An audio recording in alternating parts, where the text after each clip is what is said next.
ceux qui ont pu être là, c'est quand même quelque chose, avec tous les trucs de sécurité, justement, l'école est en alerte maximum, mais on est quand même bon pied, bon oeil. J'étais donc avec Franck, notre directeur, Franck Bournois, qui on partage ce formidable moment de vous recevoir à l'école. Et donc cette conférence est filmée pour qu'on puisse, encore une fois, pouvoir l'utiliser avec les moyens pédagogiques. Je voudrais quand même rappeler que notre directeur, Franck Bournois, vous savez, vous connaissez maintenant ses énormes qualités dans beaucoup de choses, mais ce qu'il ne dit pas beaucoup, c'est qu'il a également enseigné, on dit IHEDN, je crois, l'Institut des études militaires, si on veut.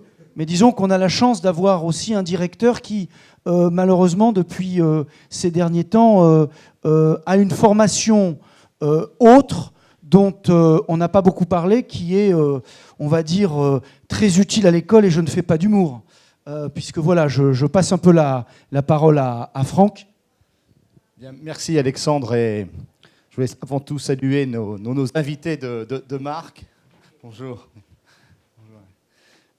Parce que dans les moments qu'on a vécus, et dans le cadre de la pédagogie de l'école, l'école a été créée et sera dans les meilleurs classements encore plus haut.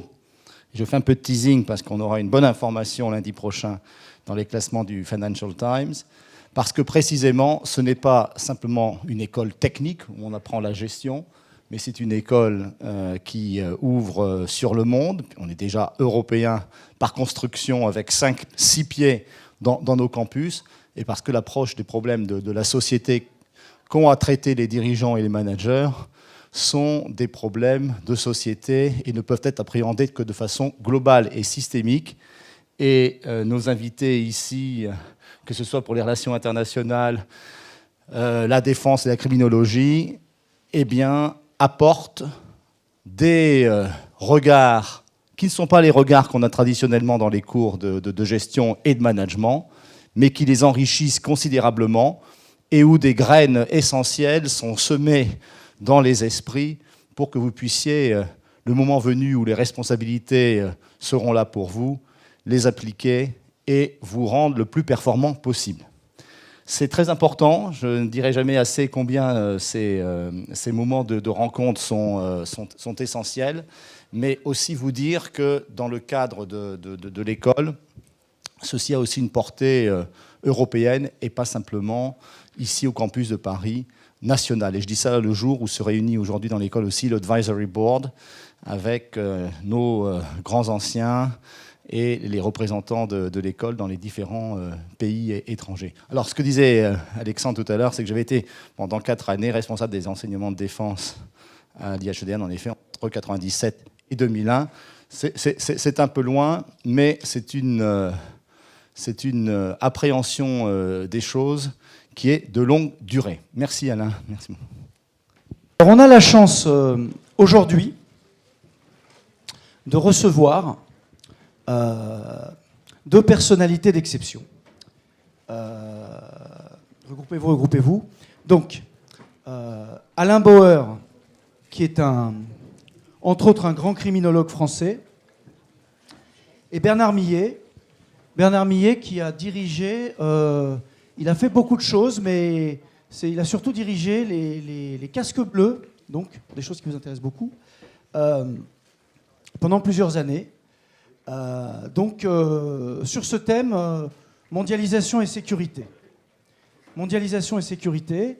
Et comme vous voyez, Candide au pays des étoiles mécaniques, on vous l'a envoyé. C'est un livre que j'ai fait sur des problèmes de la sécurité, les problèmes des démocraties sécuritaires, qui est sorti il y a quelques années déjà, et où les États-Unis étaient confrontés à la même chose auquel on est confronté maintenant en Europe. Et le genre de choses que vous avez vécu ce fameux soir où, où vous étiez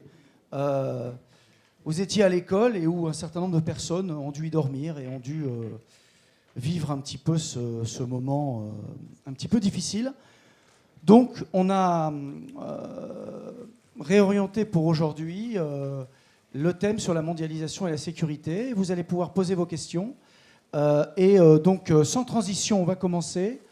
Je pense que je vais demander, dans un premier temps, que vous voulez, à Alain Bauer de bien vouloir monter au pupitre et qui va donc commencer à vous parler des choses qui lui semblent importantes, à savoir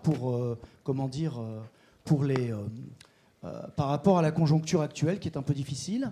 Et sachez aussi que donc, la conférence est filmée, ce qui nous permet, après, de pouvoir étudier et de pouvoir, d'un point de vue pédagogique, bien examiner ce qui a été dit, ces revues, et comme ça, on peut en tirer des conclusions par rapport à l'école et par rapport aux services de recherche. Voilà. Alors, Alain Bauer, qui a un parcours qui conseille les États sur la sécurité, qui a été conseiller de différents présidents de la République, qui a été aussi ce qu'on appelle le grand maître d'une grande obédience de franc-maçonnerie. Donc un parcours extrêmement divers, comme j'aime bien vous en présenter, et qui va un petit peu en direct, et comme disent les amis anglo-saxons, sans transition, without much further ado, directement pouvoir un petit peu s'adresser à vous dans des problématiques qui lui semblent essentielles. Bien, bonjour, bon appétit. Merci de votre invitation. C'est toujours intéressant de venir dans un amphithéâtre qui porte le nom d'un Lyonnais, ce que je suis moi-même, et qui, avec Jean-Baptiste Say, a inventé ici le commerce, et au Conservatoire des Arts et Métiers, dont je suis le professeur titulaire de la chaire de criminologie, la gestion au moment où l'université n'en voulait pas, comme nous avons dû inventer la criminologie au moment où l'université n'en voulait toujours pas, ce qui prouve qu'elle n'est pas ni plus mal ni mieux traitée que les autres, mais que l'évolution est un peu lente en termes d'acceptation de ce qu'on appelle les nouvelles études, la gestion, le commerce, l'environnement, l'écologie, la criminologie et bien d'autres. Alors, votre thème était mondialisation et sécurité. Je crois que vous avez vécu il y a quelques jours, pas loin d'ici, en restant enfermé dans cette maison au milieu d'une scène de carnage particulière, ce que peut être la mondialisation quand elle est à domicile. Car la problématique de la mondialisation et de la sécurité n'est pas un phénomène nouveau. Le drame qui est celui que nous vivons est la twitterisation du cerveau, l'absence totale de perspective, le fait que rien n'existait avant et pas grand-chose après, que les informations vont tellement vite qu'on n'a plus le temps d'en digérer une sans qu'une autre arrive. La première mondialisation criminelle date du XIXe siècle. Elle commence à Londres. C'est le premier Londonistan. Il y en aura un second presque un siècle plus tard. C'est le moment où, du fait de l'amélioration des circuits commerciaux, du bateau à vapeur, de la capacité à transporter plus vite, plus et mieux les choses, se traduisent trois crises en même temps. Une crise criminelle par les trafics, la contrebande, le trafic de stupéfiants, les trafics d'êtres humains, une immigration non régulée, une crise d'antisémitisme et de xénophobie qui frappera la Grande-Bretagne, et une crise politique majeure qui est comment on répond à une insécurité qui n'est plus locale mais globale il y a donc un peu plus de 100 ans.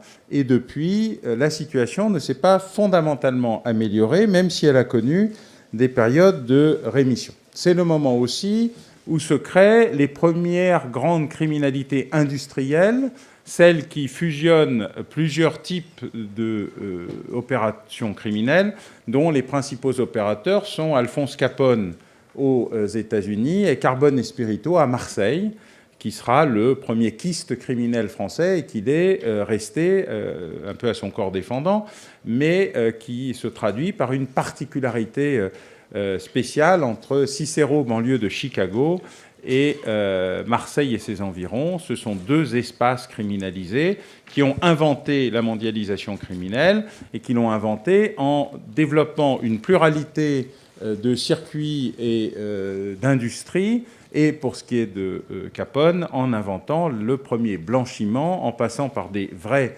blanchisseries, puis en inventant la diversification criminelle, quand il a compris que l'important n'était pas de faire du chiffre d'affaires, mais de la marge. Et je le précise pour ceux qui ne le sauraient pas, vers la fin de ses activités criminelles, Alphonse Capone avait arrêté le trafic d'alcool, d'abord parce que la prohibition arrivait à sa fin, et l'avait transformé en un monopole beaucoup plus intéressant qui rapportait moins en chiffre d'affaires et plus en bénéfices, qui était le monopole de la distribution de lait. Mais aussi un peu l'argent du terrorisme, même si ce qui coûte pas cher, Les attentats du World Trade Center le 11 septembre, moins de 500 000 $. Les attentats de Paris en janvier ou de Paris en novembre, moins de 40 000 €. Ce sont des investissements légers, avec des retours sur investissement particulièrement lourds, et donc il y a une problématique particulière sur la compréhension de ce phénomène. Deuxièmement, pour voir loin, et pas seulement économique ou financier, il faut intégrer des événements incompris, car la problématique de l'antiterrorisme ou de la compréhension du terrorisme et de ses effets sur la vie du monde, c'est qu'en général, nous ne sommes pas dans la surprise stratégique, qui est très rare, mais dans l'aveuglement stratégique, c'est-à-dire l'incapacité à voir, ce qu'on appelle le syndrome d'Azincourt ou de la ligne Maginot. À Azincourt, il y a des fantassins, des archers et des cavaliers, chevaliers, comme d'habitude. Il pleut à Azincourt comme 200 jours par an, ce n'est pas une surprise extraordinaire. Il n'y a aucune arme nouvelle qui arrive, ni poudre, ni baliste, ni arc à longue portée, ni arme nucléaire, ni quoi que ce soit d'autre. Il y a simplement un changement de tactique. L'opérateur principal des archers, voyant que la chevalerie française est très embourbée, décide pour la première fois dans l'histoire moderne qu'un fantassin manant a le droit de se faire un chevalier noble en lui tirant dessus à coups de flèche, et donc il décime la chevalerie française et permet la victoire d'Azincourt. Aucune surprise, aucun mouvement, aucune innovation, un switch tactique. La ligne Maginot, je n'ai pas besoin de vous expliquer, nous en avons connu deux, une en 1940 et une il y a 15 jours. Ces deux lignes Maginot fonctionnent exactement selon la même logique. On ne combat pas un ennemi en espérant qu'il fasse ce que vous avez envie de faire, on le combat en comprenant ce qu'il est et ce qu'il veut faire. Et en général, nous faisons d'immenses efforts pour ne pas comprendre ni écouter ce qu'il dit, alors qu'il vous l'écrit, le chante, le YouTube, le tweet, et que nous considérons que tout ça n'existe pas. Ça a été le cas pour la déclaration de guerre à l'Amérique d'Oussama Ben Laden en 1996. Ça a été le cas pour l'intégralité des productions de l'État islamique que nous n'arrivons même pas à dénommer en lui donnant le nom qui est le sien et en essayant d'en inventer un autre. Daesh, qui veut dire la même chose en arabe, ou Daesh dans la version lessive, quand on n'arrive pas à prononcer le mot de la manière la plus adéquate. Et donc il y a un souci, c'est que la dénomination de l'ennemi est un problème. Alors d'où vient ce problème ? D'abord d'une erreur stratégique. En 1979, vous n'étiez sans doute pas né, mais ce sont le moment, la décennie 79-89 est celle où tout a changé dans ce monde. 79, la prise de la Mecque. 79, l'invasion russe en Afghanistan. 79, la chute du Shah d'Iran. Ces trois éléments qui se concentrent au même endroit, dans la même zone géographique, provoquent, alors qu'ils apparaissent comme des petites piqûres de mouches, certes un peu infectées, des bouleversements majeurs. L'URSS intervient en Afghanistan et échoue et se disloque. La prise de la Mecque amène le raidissement de la dynastie wahhabite qui n'écoute pas ce que lui dit une partie de sa population, plus radicalisée encore que ne le sont les tenants du dogme. Et la chute du Shah d'Iran indique à l'ensemble des alliés des États-Unis qu'ils ne peuvent pas faire confiance à l'Amérique et qu'elle ne les protégera pas. Elle le fera une deuxième fois d'ailleurs avec l'Égypte ou la Tunisie dans ce qu'on appellera improprement le printemps arabe ou les révolutions arabes, qui nécessiteraient un développement beaucoup plus long que le temps que je me suis et que nous nous sommes impartis. Nous ratons donc cet épisode, et comme nous ratons cet épisode, nous ne comprenons plus rien de ce qui se passe ensuite, car après la chute de l'URSS, nous croyons tous en Europe à un monde de bisounours merveilleux avec une paix éternelle dans lequel nous n'aurions plus besoin de rien, ni frontières, ni sécurité, ni gardien, et qu'après tout, la libre circulation, c'était un confort formidable, et libre circulation plus Erasmus permettait à tout le monde d'aller jouir des bénéfices de la vie, alors que le reste du monde s'enfonçait sans que nous y prêtions attention. Nous avons donc payé le prix de notre aveuglement. Aveuglement, car il n'y a pas eu de surprise, puisque tout était écrit, et que les principaux auteurs de l'époque, ceux qu'on ne lit jamais ou seulement après, écrivaient « Attention, il se passe des choses, il y a une déstabilisation en cours, et vous n'y faites pas attention ». Nos amis américains, parce qu'ils pensent que le copier-coller démocratique marche partout, les Européens, simplement, parce qu'ils n'en ont rien à faire, et qu'ils avaient pensé, en créant des frontières au double décimètre avec des angles droits coupant les nations, les États, les tribus et les foi, que personne ne leur en voudrait. Évidemment, à partir de la crise de l'ex-Yougoslavie, quelqu'un a ouvert le congélateur, et depuis, tout fond, lentement. Voilà. C'est la revanche de l'histoire et de la géographie, je dirais même la vengeance de l'histoire et de la géographie, et nous la vivons en direct, puisque l'ensemble de ces espaces ont été ceux que nous avons conquis, administrés, organisés, structurés, mais pas développés ni démocratisés, comme si tout ceci pouvait se faire à moindre prix. Bref, nous avons fait de la démocratie low cost et de la sous-traitance lointaine, notamment celle de nos frontières extérieures, et nous en payons aujourd'hui le prix sans redécouvrir grand-chose. En 1989, la chute du mur nous amène à perdre notre ennemi. L'ennemi rouge disparaît. Nous espérons en trouver un autre qui soit à peu près de même facture. Alors on a espéré l'ennemi jaune. Ce n'est pas ce que nous avons eu. Nous avons eu d'abord un hybride, quelque chose que nous n'avions jamais connu dans l'histoire du terrorisme en 1995, avec Khaled Kelkal, qui est le prototype de l'ensemble des autres opérateurs de Mohamed Merah jusqu'à nos jours. Nous avons eu ensuite ce qu'on croit devoir appeler Al-Qaïda, et qui n'est pas son nom, parce que son vrai nom est Front International Islamique pour le djihad contre les Juifs et les croisés. C'est moins marketing, mais c'est plus précis. Et ce processus-là nous a amené là aussi à donner un nom à cette structure qui n'est pas celui qu'elle a. Ben Laden lui-même s'en plaignait amèrement dans sa première grande interview. Mais nous n'aimons pas définir les choses, et il y a assez peu de chance dans un processus où on ne sait pas définir l'ennemi qu'on puisse ni le combattre ni le vaincre. Et puis nous nous sommes retrouvés à partir de 2012 dans une pluralisation du terrorisme, fin du terrorisme d'État, Syrie, Libye, Irak, fin du terrorisme nationaliste traditionnel, IRA, ETA qui rendent les armes, fin du terrorisme gauchiste, Action Directe, Brigade Rouge, Armée Rouge japonaise, Fraction Armée Rouge, etc. Apparition des premiers hybrides, la série de Kelkal apparaît avec Merah et ne s'arrête pas depuis. Apparition de lumpen terroristes, au sens de Karl Marx sur le lumpen prolétariat, c'est-à-dire des terroristes de basse intensité, de proximité, seuls avec leurs canifs, leurs couteaux, leurs voitures, leurs pelleteuses, et attaquant ce qui leur tombe sous la main de manière à peu près impulsive. Et puis nous avons même une catégorie tout à fait nouvelle, le terroriste honteux, qui explique que oui, il a trouvé une Kalachnikov, mais c'était sous son oreiller, et il pensait que c'était la petite souris et qu'il attaquait le Thalys, mais non, il n'est pas un terroriste. Oui, bien sûr, il avait un conflit du travail avec son patron, il lui a certes coupé la tête et essayé de faire sauter une usine, mais non, il n'est pas un terroriste. Et oui, il a vu des armes dans une voiture avec une jeune fille, en voulant lui venir en aide, il s'est tiré une balle dans le pied, mais non, il n'est pas un terroriste. C'est assez curieux parce que le terrorisme, c'est d'abord la communication, et l'absence de communication nous renvoie à la bonne vieille criminalité traditionnelle, dont on se demande d'ailleurs pourquoi ils ne l'ont pas abandonnée, puisque c'est de là dont tous ils proviennent. Il y a là une particularité, c'est l'évolution d'un terrorisme singulier à un terrorisme pluriel, avec des cycles internationaux, Istanbul contre les Kurdes et pas contre les Turcs, Sharm el-Sheikh contre les Russes, Beyrouth contre les chiites et le Hezbollah, Paris contre les Français, l'annonce et Washington, et puis un cycle national qui a été celui géré par M. Abba Aoud, plutôt francophone d'ailleurs, puisqu'il est franco-belge en termes de cycle et en termes d'opérateurs. Et nous sommes face aujourd'hui à une diversification du processus, une glocalisation du terrorisme, une ubérisation du terrorisme, puisque c'est très à la mode, où nous avons en même temps une pratique locale plus ou moins ordonnée, une pratique centralisée extrêmement claire et extrêmement organisée et extrêmement structurée qui vise à gérer des objectifs précis dans le cadre d'une action politique avec un ministre des attentats, M. Al-Adnani, qui est le deuxième adjoint du calife al-Baghdadi. Et donc, on est dans un processus clairement identifié, totalement écrit par M. Al-Souri, qui fut l'ancien adjoint, non pas de Ben Laden, mais de Zawahiri à Al-Qaïda, et qui a considéré que la révolution devait être plus stalinienne que trotskiste, c'est-à-dire plus d'une opération dans un seul pays que dans beaucoup de pays, et qui pratique aujourd'hui l'alternance entre des opérations ciblées sur le continent européen, ou en tout cas en Occident, et des opérations extrêmement centralisées et très brutales, visant essentiellement des musulmans d'ailleurs, car je le rappelle, 90% des victimes du terrorisme sont des musulmans. C'est une communautarisation de la victime,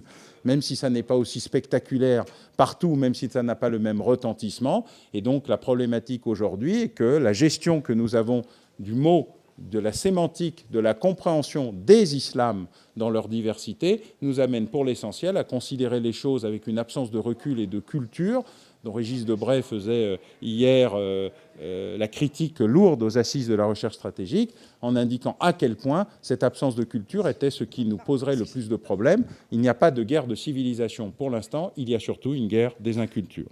Merci de votre attention. Je veux dire que mondialisation et sécurité, c'est synonyme d'Organisation des Nations Unies.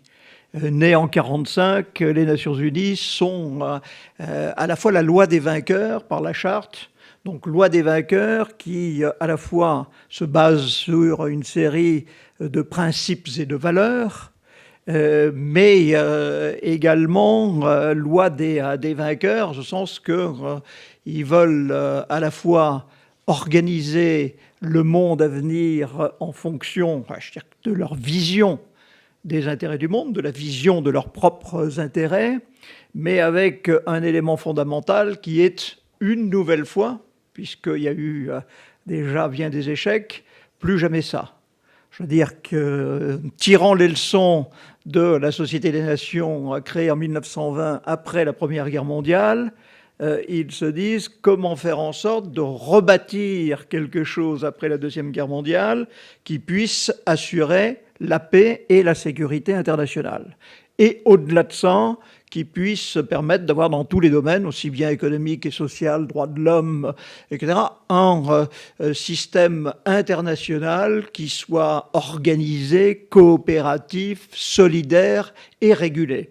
Donc la Charte des Nations Unies est autour de ces valeurs et les buts sont ceux, essentiellement, et on est là sur la paix et la sécurité internationale, de savoir comment on va l'organiser. Alors, leurs idées pour en sortir, c'est de se dire qu'il faut que, par rapport à l'après-guerre mondiale, le système soit un système inclusif, dans lequel se renouvelle pas ce qui a été l'une des raisons majeures de l'échec, la sortie ou la non-ratification de la SDN par les États-Unis. Si un pays aussi important que les États-Unis qui avait voulu la SDN, Wilson avait voulu la SDN, n'est fait pas partie du système, en fait, de lui-même, il dépérit. Donc après la guerre, il faut dire qu'il y ait tout le monde, et notamment qu'il y ait tous les vainqueurs, même si les vainqueurs ne partagent pas toutes les mêmes principes ou les mêmes valeurs ou la même approche du système économique et social. Donc il fallait qu'il y ait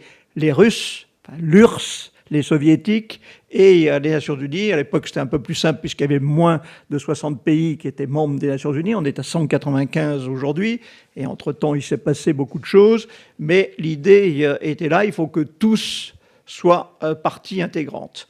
Donc pour que tous soient partie intégrante, il faut que le texte de la Charte puisse être accepté par tous et que chacun ait le sentiment, dans sa zone, au moins de préserver sa manière d'organiser sa vie politique et économique et de respecter ses choix idéologiques. Et ça se trouve autour de principes sur lesquels on vit toujours, toutes les organisations internationales l'ont, c'est la notion de souveraineté nationale, c'est la notion d'intégrité territoriale, c'est la notion de non-interférence ou non-ingérence dans les affaires intérieures des États, et le dernier, malgré tout, parce qu'on voyait des ferments qui existaient ici ou là, du droit des peuples à disposer d'eux-mêmes. Mais c'est un cocktail qui est à la fois ambitieux, mais toujours contradictoire. Lorsque vous voulez conjuguer intégrité territoriale et droit des peuples à disposer d'eux-mêmes, vous voyez que lorsqu'on est sur la ex-Yougoslavie, aujourd'hui ce qui se passe au Moyen-Orient, vous avez des contradictions qui sont à gérer et il faut le faire avec, si possible, une diplomatie, mais c'est pas toujours comme ça que ça fonctionne. Donc ça, c'est l'un des problèmes sur lesquels on dit. Alors sur maintenant les buts paix et sécurité internationale, il s'agit d'éviter un nouveau conflit mondial. Et de ce point de vue, on peut dire que globalement, les Nations Unies ont réussi. Vous pouvez vous dire, ça pète de partout, mais il n'y a plus aucun conflit de dimension mondiale comme ceux qu'on a pu connaître les guerres. C'est plutôt des conflits qui ont été limités. Deuxième élément qui est malgré tout, qui n'avait pas été perçu au départ, c'est que la plupart des conflits aujourd'hui ne sont plus des conflits interétatiques, mais c'est des conflits intra-étatiques. Et on revient à toutes les problématiques évoquées par Alain Bauer tout à l'heure, sur le terrorisme en particulier, la violence, la drogue, la criminalité organisée. On n'est plus dans la logique de départ, qui est de se dire comment on traite ça. D'où la difficulté qu'on rencontre au sein de l'organe qui est chargé de la paix et de la sécurité internationale, qui est le Conseil de sécurité. C'est-à-dire que le Conseil de sécurité a été bâti sur l'idée qu'on va faire en sorte d'éviter, de bloquer, de régler les conflits interétatiques. Alors avec plus ou moins de succès tout au long de la période, mais en fait, le succès s'est établi pas au sein du Conseil de sécurité, mais par accord entre les deux blocs qui assuraient la sécurité sur leur propre zone pendant toute la période de la guerre froide. On est dans un système où le Conseil de sécurité, basé sur les principes que j'évoquais tout à l'heure, à la fois est inclusif, parce qu'il faut au moins les grands États, donc les 5 membres permanents du Conseil de sécurité, mais en même temps dans le respect des intérêts fondamentaux de chacun, c'est-à-dire le droit de veto. Donc cette conjonction du fait que tous les pays importants soient au Conseil de sécurité et qui disposent du droit de veto fait que leurs intérêts stratégiques sont toujours pris en compte. Et en fonction des évolutions géopolitiques pendant toute la période, vous avez eu des périodes où tout a été gelé au sein du Conseil de sécurité, qui ne fonctionnait plus, qui ne prenait aucune décision. Mais en fait, la régulation de la paix et de la sécurité était organisée au sein des grands blocs, soit par le bloc soviétique, soit par le bloc occidental, pour éviter que les conflits dérapent. On est arrivé à cette période un peu folle qu'évoquait Alain Boer, qui est la chute du mur de Berlin. Donc là, d'un seul coup, y compris au niveau international, il y a eu le sentiment que tout redevenait possible et que le Conseil de sécurité allait être le lieu où les choses se passaient. C'est à l'époque la formule du président Bush père, qui est celle du nouvel ordre économique international. D'un seul coup, on se dit, c'est là que ça va à nouveau se passer. Donc on est dans une logique de coopération internationale, il n'y a plus de blocs.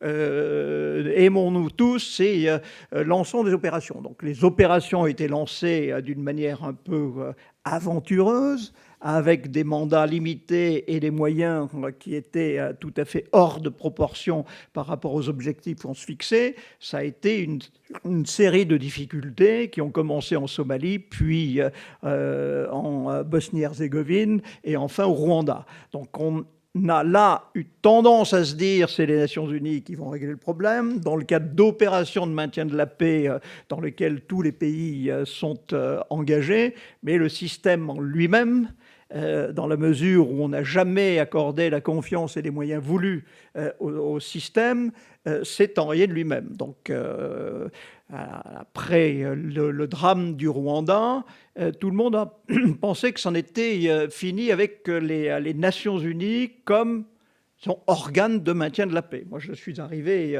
début 87 à la tête du département des opérations de maintien de la paix. C'était, je pense d'ailleurs, je disais assez facilement, si on a accepté qu'un Français occupe ce poste, c'est la première fois que ça arrivait, c'est que j'avais le sentiment, je le disais à nos amis américains, que j'étais là pour être syndic de faillite. Parce qu'on était en train de baisser le rideau sur toutes les opérations. En fait, la sécurité, à partir de ce moment-là, s'est-on dit, ne peut être à nouveau organisée qu'autour de pôles puissants, qui devaient être d'un côté l'OTAN et de l'autre côté des organisations régionales qui allaient se substituer aux Nations Unies. Donc l'OTAN s'est engouffrée en Yougoslavie, Bosnie, puis après Kosovo, et dans la foulée, l'OTAN ou des forces multinationales proches de l'OTAN ont pris, parce que c'est des zones géostratégiques, le contrôle de toutes les opérations qui tournaient autour du Proche-Orient. Et pour légitimer cette action de l'OTAN, dont on estimait que les forces étaient suffisantes pour... On voit le succès aujourd'hui, qu'évoquait Alain Boer tout à l'heure. On a dit qu'il faut faire la même chose dans les autres zones. Donc on a confié, ce qui est une source de problème aujourd'hui, sous mandat Nations Unies, les opérations dites de maintien de la paix en Géorgie, aujourd'hui en Abkhazie, en Ossétie du Sud, ou au Tadjikistan, ou en Transnistrie, à des forces sous contrôle russe, des forces de la CEI. On a fait la même chose en Afrique, en donnant le contrôle aux Nigérians sur la Sierra Leone et le Libéria. En fait, ces systèmes, alors qu'on pensait que c'était des troupes plus aguerries, plus fortes, plus cohérentes, mieux structurées, mieux équipées, ont essuyé un certain nombre d'échecs.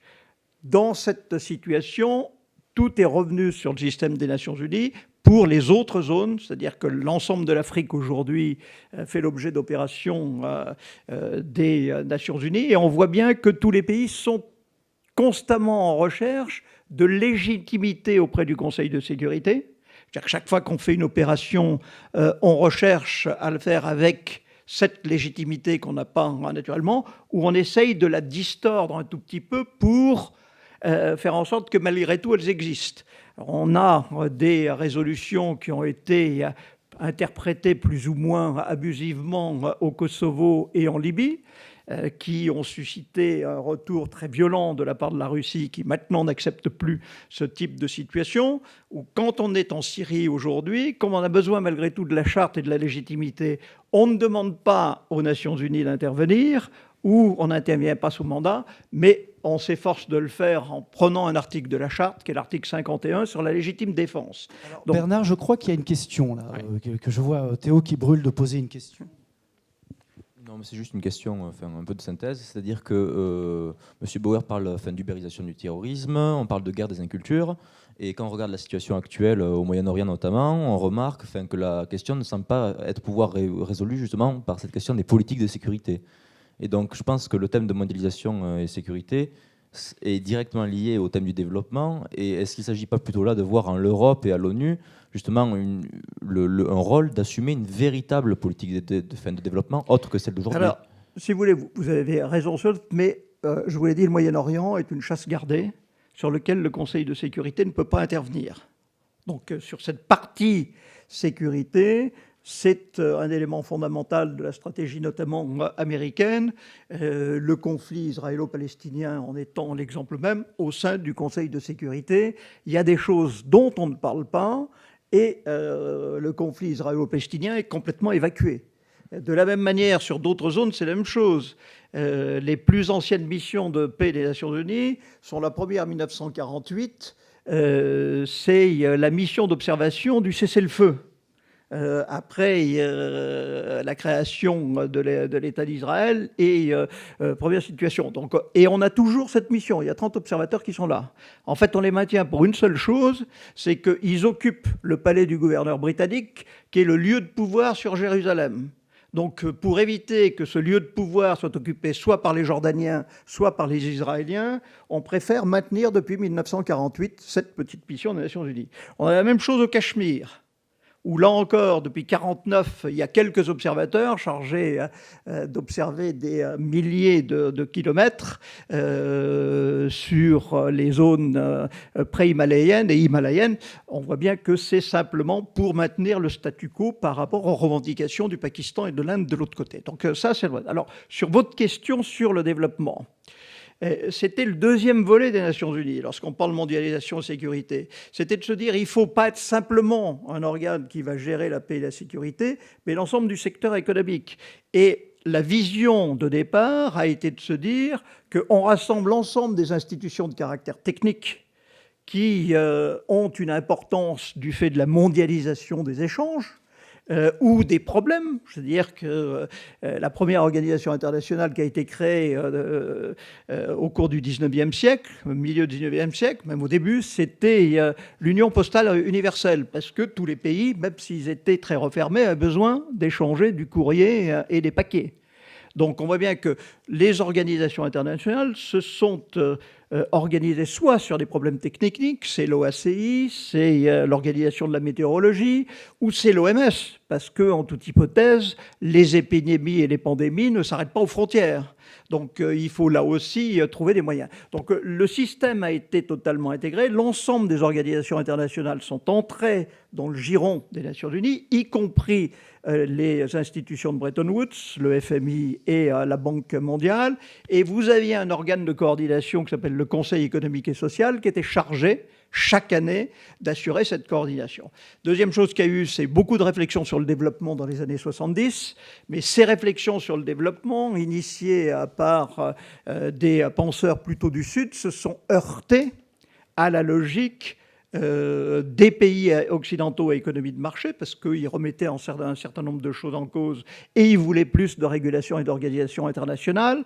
Donc ce système, ça a presque coïncidé avec l'année 79 qu'évoquait Alain Boer. Moi, j'étais à Genève à ce moment-là et je m'occupais de la CNUSED. 80, c'est l'arrivée de l'administration Reagan et Thatcher.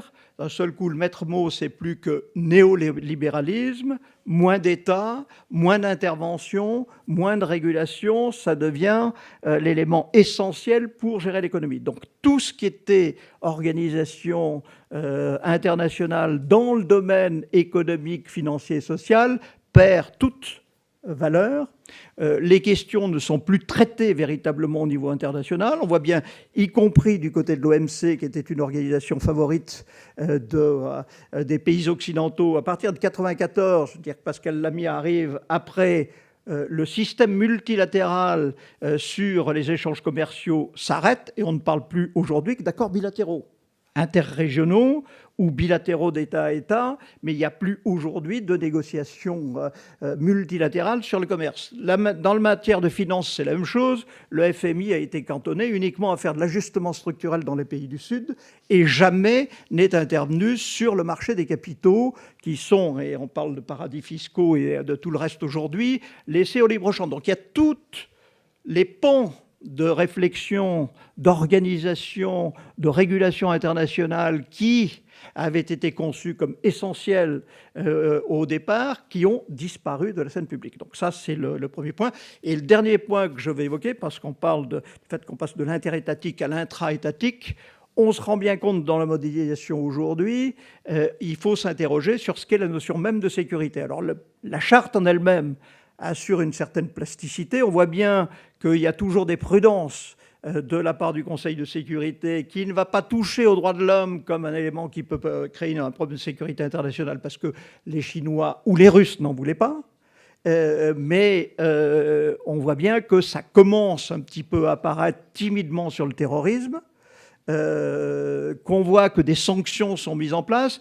Donc il y a aujourd'hui toute une série de domaines qui va falloir traiter au niveau international, qui touchent à l'approvisionnement en eau, à la pollution, à l'environnement, et la COP21 en est l'un des éléments, au terrorisme, aux pandémies. On voit bien que toutes ces questions sont des questions, l'immigration, qui posent aujourd'hui des problèmes de sécurité internationale dans le cadre de la mondialisation.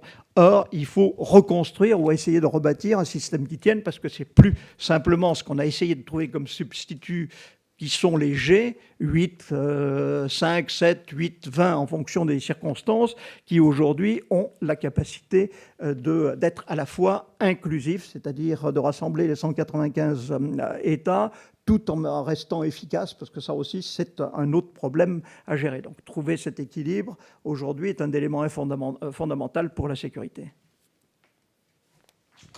Voilà. Merci beaucoup. Je crois qu'on peut vraiment remercier nos intervenants parce qu'ils ont été extrêmement clairs, originaux.